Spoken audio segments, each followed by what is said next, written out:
Kantor Pos Merdeka Palembang dipadati pelamar calon pegawai negeri sipil yang datang untuk mendapatkan materai elektronik. Materai elektronik ini merupakan salah satu persyaratan penting dalam pendaftaran CPNS. Namun para pelamar menghadapi kesulitan karena materai elektronik sudah tidak tersedia di aplikasi. Hal itu menurut pihak Kantor Pos Palembang akibat gangguan di server Peruri.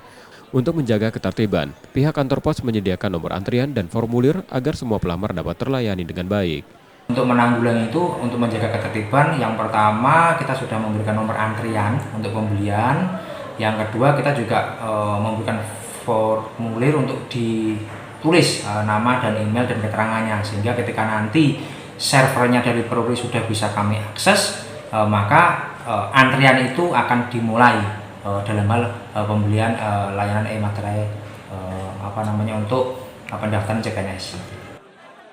Membludaknya pelamar CPNS yang ingin mendapatkan materai elektronik sudah terlihat sejak awal pekan ini. Nur Muhammad, Kompas TV, Palembang, Sumatera Selatan.